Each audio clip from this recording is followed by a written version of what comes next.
السلام علیکم ورحمۃ اللہ وبرکاتہ۔ میں امید کرتا ہوں کہ آپ سب خیر و عافیت سے ہوں گے۔ تو آج کا جو ہمارا سبق ہے وہ ہے مخرج نمبر 7۔ جیسا کہ آپ کو معلوم ہے کل ہم نے مخرج نمبر 5 اور مخرج نمبر 6 پڑھ لیا تھا، جو کس چیز کے بیان میں تھا؟ قاف اور کاف کے بیان میں تھا، ٹھیک ہے؟ یعنی قاف کہاں سے ادا ہوتا ہے اور کاف کہاں سے ادا ہوتا ہے، ٹھیک ہے؟ کل ہم نے یہ مخرج پڑھے تھے، اور آج جو ہمارا سبق ہے وہ ہے مخرج نمبر 7، اور وہاں سے 3 حروف نکلتے ہیں۔ کون کون سے؟ جیم، شین، یا، ٹھیک ہے؟ اب یہ کیسے نکلتے ہیں، کس طرح پڑھے جاتے ہیں، تو اب اس کی تفصیل جانتے ہیں۔ تو یہاں پر آپ دیکھیں، سب سے پہلے میں نے لکھا ہوا ہے وسط زبان، یعنی زبان کا بیچ والا حصہ، ٹھیک ہے؟ یہ زبان کا بیچ والا حصہ جب اوپر کے تالو کے ساتھ لگے گا تو وہاں سے جیم، شین، یا ادا ہوتے ہیں۔ اب مثال کے طور پر آپ دیکھیں، اب کل میں نے آپ کو زبان کی جڑ، اس کے مقابل اوپر کا تالو بتایا تھا، وہاں سے قاف ادا ہوتا ہے۔ اسی طرح میں نے کہا تھوڑا منہ کی جانب اگر آپ آ جائیں تو وہاں سے کاف ادا ہوتا ہے۔ اب تھوڑا زبان کا بیچ جو ہے اس کو اوپر اٹھائیں تو وہاں سے کتنے حروف نکلتے ہیں؟ 3 حروف۔ نمبر 1 جیم، شین، یا، ٹھیک ہے؟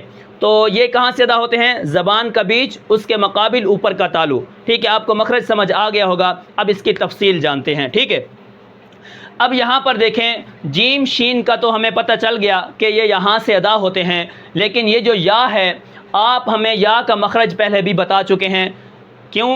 میں نے آپ کو مخرج نمبر 1 کے اندر بتایا تھا کہ یا مدہ کا مخرج ہے، الف مدہ، واو مدہ، یا مدہ ہم نے وہاں پڑھ لیا تھا، اور لین کا بھی میں نے آپ کو وہاں پر بتا دیا تھا کہ یا ساکن ہو، پیچھے کیا ہو؟ زبر ہو، وہ یا لین ہوتی ہے۔ اسی طرح یا ساکن ہو، پیچھے زیر ہو، وہ یا مدہ ہوتی ہے۔ تو یہاں پر یا کون سی ہے؟ ٹھیک ہے؟ تو یہاں پر جو یا ہے یہ یا متحرک ہے امام خلیل نحوی کے نزدیک، ٹھیک ہے؟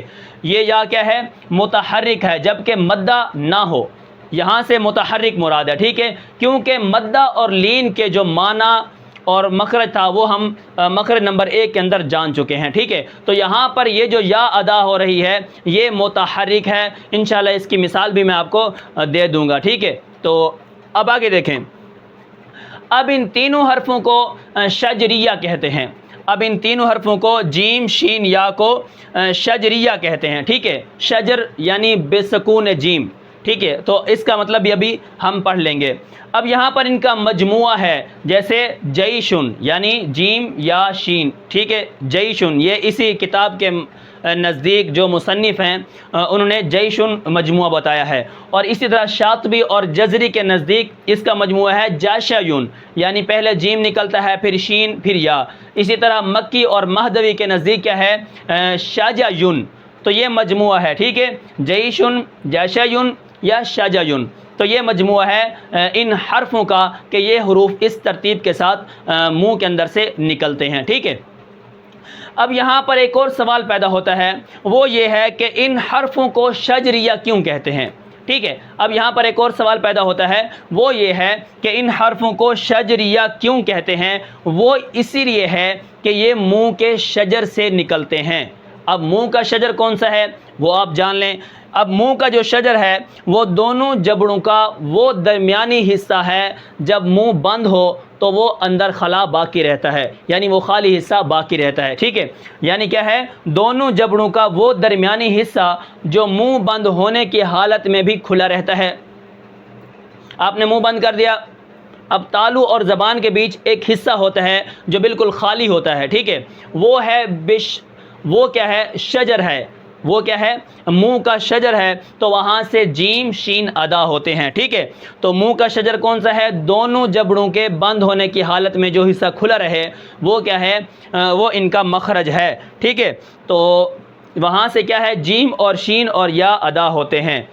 کیا؟ فطری طور پر جدا رہتا ہے۔ وہ کیا ہے؟ اگر آپ منہ بند کر کے بیٹھے ہیں تو پھر بھی وہ حصہ خالی ہوتا ہے، ٹھیک ہے؟ اس لیے ان کو شجریہ کہتے ہیں، کیونکہ یہ منہ کے شجر سے ادا ہوتے ہیں۔ میں امید کرتا ہوں کہ آپ کو یہ سبق سمجھ آ گیا ہوگا۔ اس کے بعد یہاں پر میں نے آپ کو ایک اور سبق کی طرف دھیان دلانا ہے، وہ یہ ہے کہ آخر میں فائدہ ہے۔ ابھی ان مخارج کے بعد ایک فائدہ آ رہا ہے، اس کے اندر یہ ہے کہ جو آگے والے مخارج آ رہے ہیں ان کا تعلق دانتوں کے ساتھ ہے، ٹھیک ہے؟ اب جو آپ نے نمبر 1 سے لے کر نمبر 7 تک جو مخارج پڑھے ہیں ان کا تعلق دانتوں کے ساتھ نہیں تھا. یعنی اگر آپ نے حروف مدہ کا مخرج پڑھا تھا، مخرج نمبر 1، اس کے اندر میں نے آپ کو بتایا تھا الف، واو اور یا، ٹھیک ہے، وہ منہ کھلا ہونے کی حالت میں نکلتے تھے. ٹھیک ہے، اسی طرح پھر اس کے بعد میں نے آپ کو بتایا اقصائے حلق، حمزہ ہا، عین ہا، غین خا، جو یہاں سے نکلتے تھے ان کے اندر بھی دانتوں کا کوئی تعلق نہیں تھا. کل میں نے آپ کو قاف اور کاف کا مخرج بتایا تھا، اس کے اندر بھی دانتوں کا کوئی تعلق نہیں تھا.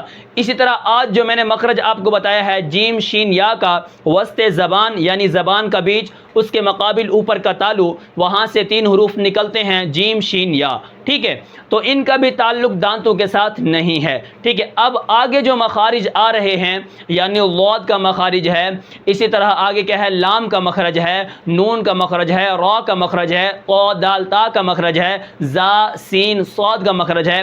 تو جتنے بھی آگے حروف آنے والے ہیں ان کا تعلق دانتوں کے ساتھ ہے. تو یہاں پر میں آپ کو ایک اور بات بتاتا چلوں کہ سب سے پہلے ہم ان دانتوں کے نام جانیں گے کہ ان سامنے والے دانتوں کو کیا کہتے ہیں، ان کے ساتھ جو دانت ہیں ان کو کیا کہتے ہیں، ان کے ساتھ جو دانت ہیں ان کو کیا کہتے ہیں، اور زبان کس دانت کے ساتھ لگے گی تو را ادا ہوگا، کس دانت کے ساتھ لگے گی تو نون ادا ہوگا. انشاءاللہ کل ہم دانتوں کے نام جانیں گے عربی کے اندر، اور اسی طرح زبان کے بھی نام ہم پہلے جان لیں گے کہ کنارہ کیا ہوتا ہے، وسط زبان کیا ہوتا ہے، اقصائے لسان کیا ہوتی ہے، اس طرح نوک زبان کیا ہوتی ہے، اس طرح زبان کا کنارہ یعنی حافہ کیا ہوتا ہے. تو انشاءاللہ یہ ہم کل جانیں گے. کل ہم دانتوں کے نام پڑھیں گے. تو میں امید کرتا ہوں کہ آپ کو یہ سبق سمجھ آیا ہوگا. پھر ملتے ہیں انشاءاللہ اگلے مخارج میں، اگلے سبق میں. تب تک کے لیے مجھے اجازت دیجیے. اللہ حافظ.